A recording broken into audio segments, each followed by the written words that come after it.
श्वास ही जीवन है। सांस अंदर लेने की विधि को इनहेल कहते हैं और बाहर छोड़ने को एक्सहेल कहते हैं। बहुत सारे जीव जो पानी में रहते हैं वो डिजल्व ऑक्सीजन को सांस लेते हैं, और जो स्थलजीवी होते हैं, चाहे वो एम्फीबियंस, बर्ड्स और रेप्टाइल्स हो, वो एयर से ऑक्सीजन लेते हैं। चलिए जानते हैं रेस्पिरेटरी सिस्टम इन फिश में कैसे होता है। फिश में एक खास ऑर्गन होता है जिसे कहते हैं गिल्स व गलफड़े। गलफड़े के थ्रू वो पानी में जो डिजल्व ऑक्सीजन होता है, पानी में जो पहले से डिजल्व होता है ऑक्सीजन, उसी को वो गिल्स के थ्रू या फिर गलफड़े के थ्रू लेते हैं।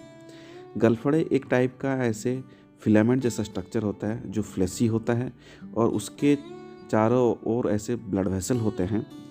तो जब पानी से डिजल्व ऑक्सीजन इस फिलामेंट स्ट्रक्चर में आता है, आगे चल के वो ऐसे बहुत सारे फिलामेंट्स होके डिफरेंट एयर सेक्स तक जाता है, और उसी फिलामेंट के थ्रू ये ब्लड वेसल के थ्रू डिजल्व होकर बॉडी में जाता है। ऐसे फिश जैसे बाकी एक्वेटिक एनिमल जैसे कि सी हॉर्स, स्क्विड, ऑक्टोपस, इन लोगों के पास भी वही गिल्स जैसा ऑर्गन्स होता है जिसके थ्रू वो रेस्पायर करते हैं। अब चलते हैं एम्फीबियन जैसे कि फ्रॉग। फ्रॉग का जो छोटा होता है, जो टैडपोल, उसका भी गिल्स के थ्रू रेस्पिरेशन होता है। लेकिन जो बड़ा फ्रॉग होता है उसका दो टाइप का रेस्पिरेशन होता है। एक तो स्किन के थ्रू होता है और एक लंग्स के थ्रू होता है।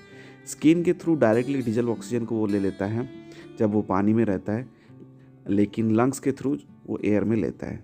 वैसे ही रेप्टाइल्स, चाहे वो स्नेक्स हो, क्रोकोडाइल्स हो या फिर टर्टल हो, ये सारे जीव बाहर आके एयर को खींचते हैं। वैसे ही बर्ड्स में बहुत सारे ऐसे एयर सेक्स होते हैं जो कि लंग के साथ कनेक्ट होते हैं। एयर अंदर जाके एयर सेक में रहता है और फिर लंग्स में जाता है। वैसे ही मामल्स में अगर देखें तो लंग्स काफ़ी डेवलप्ड होता है, चाहे वो बियर हो, डियर हो, टाइगर हो, एलिफेंट्स हो, सारे मामल्स में लंग्स काफ़ी डेवलप्ड होता है। और वैसे ही जो व्हेल होते हैं वो भी एक मामल ही है। ये पानी में रहता है लेकिन फिर भी वो सरफेस पे ऊपर आकर, पानी के ऊपर आकर वो बाहर की हवा से सांस लेता है, और इसका लंग मनुष्य के जैसा काफ़ी डेवलप होता है। अब जानते हैं मनुष्यों में रेस्पिरेटरी सिस्टम या श्वसन प्रक्रिया कैसे होता है। मनुष्यों का जो रेस्पिरेटरी ट्रैक्ट होता है वो नोज से शुरू होकर लंग्स के छोटे एयर पॉकेट्स एल्वेओली तक होता है। अपर रेस्पिरेटरी ट्रैक्ट में नेजल कैविटी, फेरिंग्स, लैरिंग्स और ट्रैकिया आता है। वैसे ही लोअर रेस्पिरेटरी ट्रैक्ट में ब्रोंकस, ब्रोंक्यूल्स और एल्वेओली होता है। जब भी हम सांस लेते हैं तो एयर कैविटी के ऊपर एक मेम्ब्रेन होता है एपिग्लोटिस, वो ओपन होता है। लेकिन जब हम खाना खाते हैं तब वो एपिग्लोटिस एयर कैविटी लाइनिंग को क्लोज कर देता है और खाना फूड पाइप में, जो कि इसोफेगस में जाता है। फिर से अगर थोड़ा सा रिवाइज करें respiratory tract, upper respiratory tract में लैरिंग्स, ट्रैकिया आता है, और लोअर रेस्पिरेटरी ट्रैक्ट में ब्रोंकस, ब्रोंक्यूल्स और एल्वेओली आता है। एल्वेओली एयर पॉकेट जिनके चारों ओर ब्लड कैपिलरीज होते हैं जिसके थ्रू गैसियस एक्सचेंज होता है। अब जानते हैं कैसे एयर लंग्स तक पहुंचता है। एयर नेजल कैविटी से होके फेरिंग्स, लैरिंग से होके ट्रैकिया, और ट्रैकिया के थ्रू उसका जो ब्रांचेस है दोनों लंग्स में, उसे ब्रोंकस कहते हैं, और फिर ब्रोंकस से छोटे छोटे ब्रांचेस ब्रोंक्यूल, और फिर एल्वेओली तक पहुंचते हैं। एल्वेओली क्या है? एयर पॉकेट्स है जो कि लंग्स में होते हैं। एल्वेओली के चारों ओर बहुत सारे छोटे छोटे ब्लड वेसल्स होते हैं। इन ब्लड वेसल्स को कैपिलरीज कहते हैं। कैपिलरीज और एल्वेओली, इन दोनों के बीच में गैसेस एक्सचेंज होता है।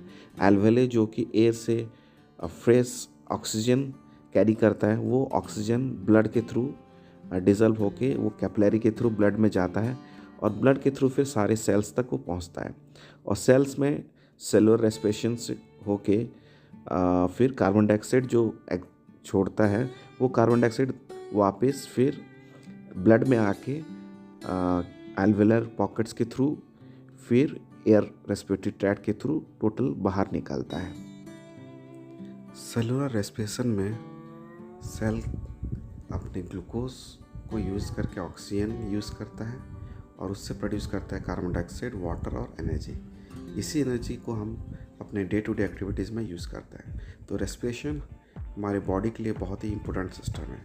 आपने काफ़ी कुछ जाना होगा, सीखा होगा रेस्पिरेशन के बारे में। Thanks for watching.